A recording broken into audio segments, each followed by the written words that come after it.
दोस्तों, रात्रि की गहरी खामोशी में क्या हो जब घट जाए आपके साथ कोई घटना। आज एक ऐसे शख्स के जीवन में कुछ ऐसा घटित हुआ जिसने सब कुछ बदल दिया। जी हाँ, क्या आपने कभी देखा है नरकलोक? कैसा होता है नरकलोक? जो सेवा के लिए आया था उसने अनजाने में एक ऐसा अनुभव किया जो सिर्फ सुनने में ही नहीं बल्कि आत्मा तक झकझोर देने वाला था।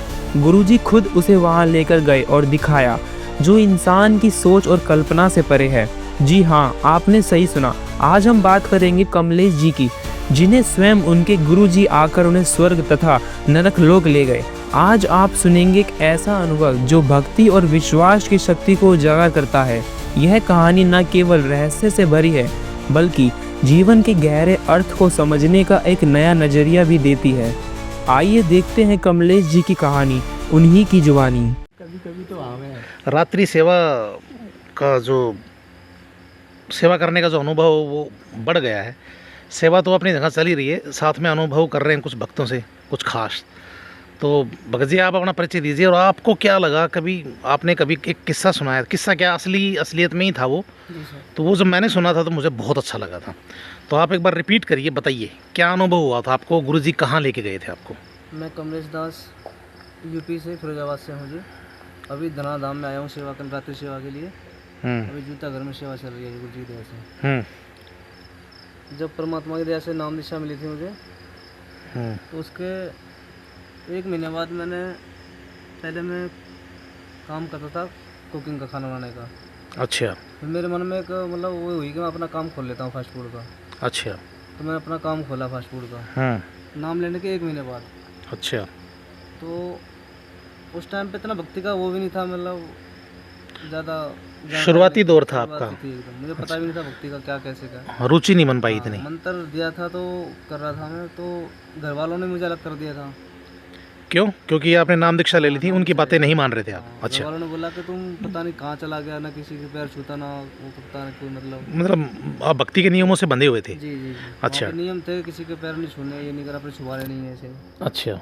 तो वो उनको ये था कि फिर शादी की बात होती थी कि मैंने बता दिया कि हमारे गुरुजी संत रामपाल जी महाराज जी के सत्संग आश्रम में जो शादियाँ होती हैं उनमें दान दहेज 1% 1 पैसा भी लेते ना देते किसी को। अच्छा। उनको ज़्यादा फिर वो हो गया कि भाई ये तो पता नहीं कैसा क्या कर लेगा, क्या होगा।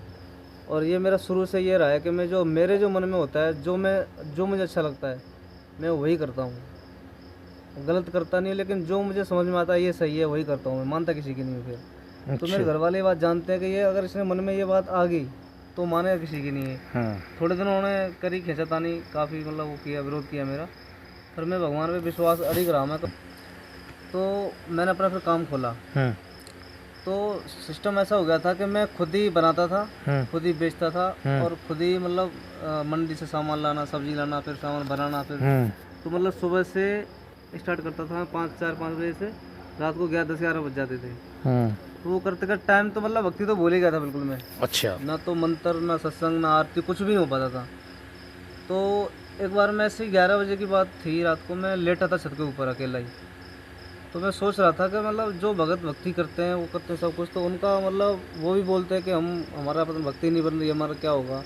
तो मैं ऐसे लेट के सोच रहा था गुरु जी कि मेरा क्या होगा, मैं तो इतनी भक्ति भी नहीं करता, मंत्र माला कुछ भी नहीं करता, तो मेरा क्या होगा फिर। तो थोड़ी देर बाद गुरु जी की आवाज़ आई, उठ जा बेटा। तो मैंने कहा मेरे पास तो आसपास कोई है भी नहीं, अकेला छत पर सो रहा हूँ मैं। तो किसने आवाज़ लगाई? संत रामपाल जी महाराज जी की आवाज़ आई आपको? हाँ जी। फिर दूसरी बार आवाज़ लगाई कि उठ जा बेटा।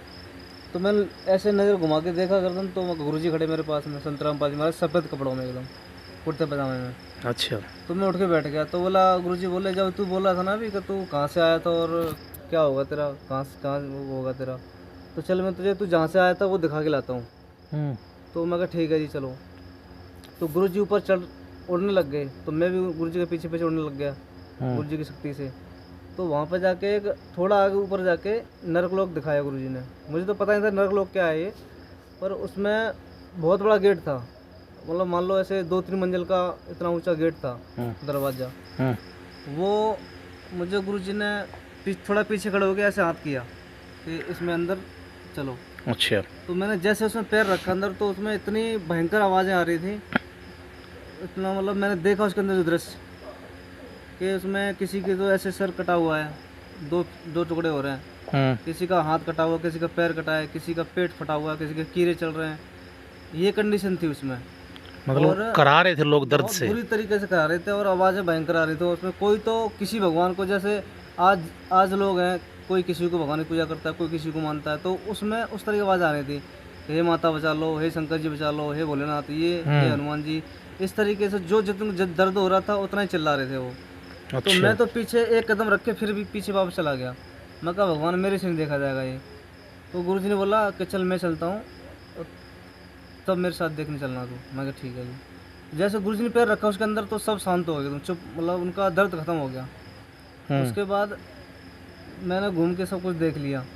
तो गुरुजी एक मतलब बहुत चौड़ा सा पिलर था, उसके पीठ टेक के एक आत्मा बैठी थी वहाँ। वो एक बात बोल रही थी कि हे गुरुजी बचा लो, हे गुरुजी बचा लो। तो गुरुजी ने बोला इसको जानता है कौन है? मैं कि नहीं गुरुजी, कि ये कि तू है, यहाँ से गया है। अच्छा। उसकी उम्र होगी 35 साल की, मतलब एज होगी उस आत्मा की। हाँ। तो मैं कहा ये मैं हूँ कि हाँ तू यहाँ से गया है और भक्ति नहीं करेगा तो फिर यहीं आ जाएगा यानी कि नरक लोक में आ जाएगा नरक लोक दोबारा। में। मतलब बोला देख यहाँ तू ऐसे कर रहा है ना कि हे गुरुजी बचा लो, हे गुरुजी बचा लो, और अगर भक्ति नहीं करी और ऐसे ही रहा तो फिर यहीं लौट के वापस यहीं आ जाएगा। तो ये पूर्ण परमात्मा है संत रामपाल जी महाराज जी, जो मूल मंत्र जो देते हैं भक्ति करने के, अगर इससे भक्ति करेंगे तो हमारा मोक्ष निश्चित होगा। ये है। अच्छा, ये अनुभव था आपको। हाँ जी।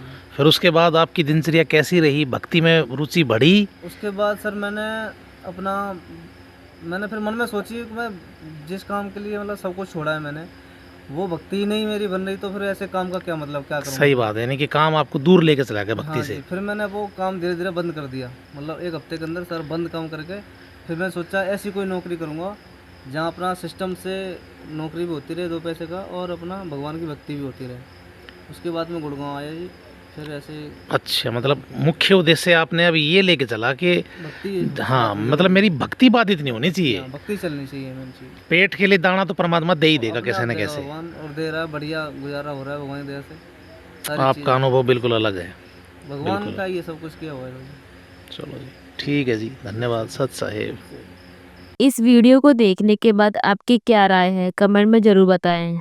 ऐसी ही और वीडियो देखने के लिए हमारे चैनल को सब्सक्राइब करें और वीडियो को ज़्यादा से ज़्यादा शेयर करें। धन्यवाद।